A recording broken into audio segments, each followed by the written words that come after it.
You ever look at your photos and think, am I actually improving? Yeah, I've been there, scrolling through my shots, comparing them to other photographers, convincing myself that I'm still not there yet. But here's the thing, that feeling lies to you. Progress in photography doesn't always look obvious. It's not in the new lens or the number of likes or even the compliments you get. It's in the small, almost invisible shifts, how you see light, how you frame moments, how you start noticing details you used to miss. So in this video I want to share 7 subtle changes that show you're probably a better photographer than you think. Because, just like I've done many times, odds are you're not giving yourself enough credit. When I first got into photography, I was obsessed with golden hour, as I've mentioned in a few recent videos. If the light wasn't perfect, if it was flat or overcast, I just didn't bother shooting. But over time that started to change. I realized that chasing perfect light was actually holding me back. These days I care less about finding the right light and more about making any light work. Soft, harsh, dull, dramatic, every kind of light has potential if you learn how to shape it, reflect it, or lean into the mood it creates. That shift changed everything for me. Once you stop blaming the light and start working with it, you stop reacting and start creating. That's when you know you're not a beginner anymore. For a long time I thought that the best photo was the one that looked perfect. Sharp focus, clean edges, smooth bokeh. But over time I started noticing something. The photos that really moved me weren't always the perfect ones. Sometimes they were slightly out of focus, or the exposure was off, or the subject wasn't perfectly placed in the frame. Yet they had emotion, they told a story. These days I care far less about technical perfection. I will happily take a photo that looks alive over one that only looks correct. Because a technically perfect image can still feel empty, while an imperfect one can feel honest. And honesty stays with you. Once you start chasing that feeling instead of the flawless histogram, you stop being a photographer that just documents and you start becoming one that communicates. That shift from perfection to story is when your work begins to sound like you. An experienced photographer knows that the only truth in photography is the one told through light. And those small imperfections often add to the truth, capturing the reality of the moment. If you enjoyed this video so far, hit the like button, the new hype button, and consider subscribing with a bell. Now, when those technical details stop mattering so much, the gear stops mattering too. There was a time I couldn't stop thinking about gear. I would spend hours watching reviews, comparing specs, convincing myself that the next lens or the next camera would finally make my photos better. And to be fair, it's an easy trap to fall into. Because when you're in the beginning, getting new gear feels like progress. It's something you can buy your way into. But here is the truth. New gear is often just an excuse. An excuse for not putting in the real work, to learn more, to study more, to photograph more. What I've realized is that better equipment will not automatically make you a better photographer. It will just give you more ways to make the same mistakes. These days I look at gear differently. It's not what drives the photo anymore, it's what supports it. A camera should feel like an extension of your hand, not your identity. And when I finally understood that, I made it a reality. I stuck to one camera and learned it so well that changing aperture, shutter speed and ISO just happens automatically. The same way you don't think about letters when forming a word. And ironically, that's when your photos start to level up. Not because your sensor changed, but because you changed. That's when you know you are no longer a beginner.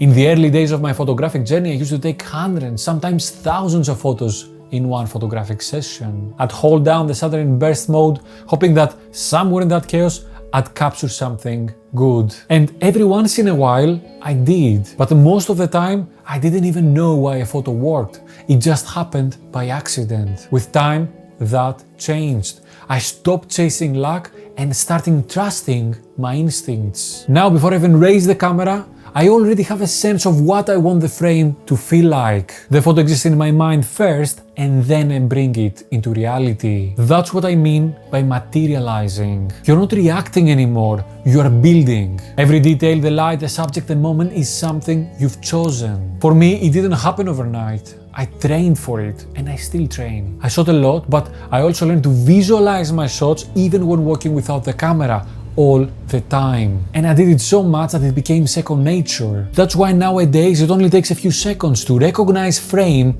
and shoot the scene. It might look spontaneous from the outside, but it is not. It's instinct trained with repetition and reflection. You stop shooting to find something, and you start shooting to create something. And that's one of the clearest signs that you've outgrown the beginner stage. When photography stops being about chance and starts being about intent.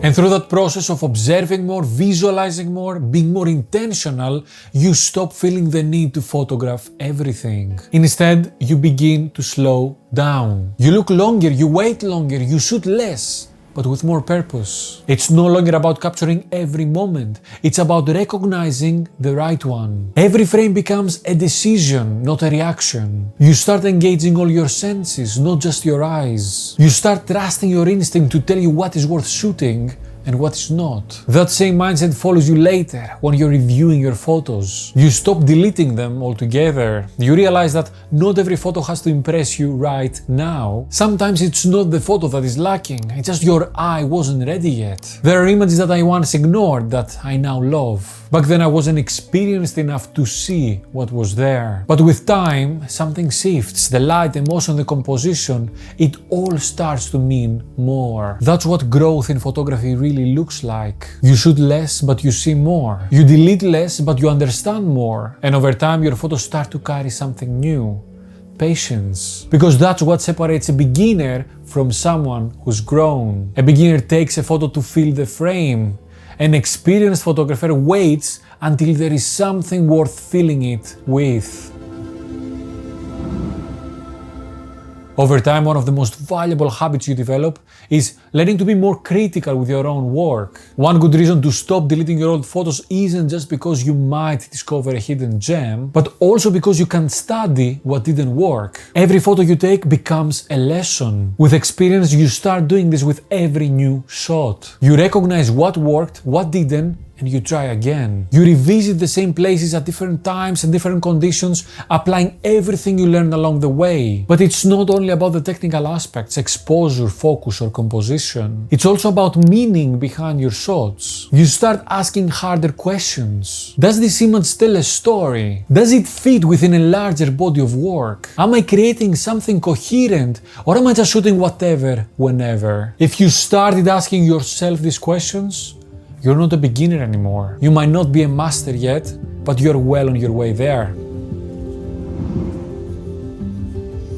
Being critical with your work doesn't just make you a better photographer technically, it helps you understand why you take photos in the first place. It forces you to ask bigger questions. What am I trying to say with my photos? Where am I going with this craft? And once you've answered those questions, you set your whys, you start to build a wall around your confidence. A defense against your need for someone else to tell you that your work is good. When I started sharing my work, I cared a lot about how it was received. The likes, the comments, the follows, they felt like proof that I was improving. And when a photo didn't get attention, I questioned myself, even if deep down I believed in it. But with time, that started to change. I realized that external validation is just noise. It doesn't define your progress. A photo doesn't gain or lose meaning just because of how many people react to it. Its value isn't in the numbers, it's in you. These days I still enjoy sharing my work, but I do it differently. I share because I want to express something,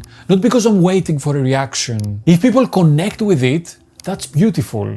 If they don't, that's fine. The point is that I connected with it. That's when photography truly becomes yours. When your motivation comes from creation, not approval. When your reward is the process itself. And that's what separates a beginner from someone who's grown. When you stop shooting for recognition and start shooting for truth. Because that truth is what stays. So let me ask you, which of these changes have you noticed in your own photography? And what did that moment teach you about how far you've come? If this video resonated with you, maybe share it with someone who's in the same path. And if you would like to keep growing together, you can subscribe or even become a member to support the work behind these films. If you would like to keep exploring growth in photography, check out this next video about how stopping taking nice photos actually made me a better photographer. That was all for today, guys. Thank you very much for watching. Until next time, I will see you on the streets. Bye bye.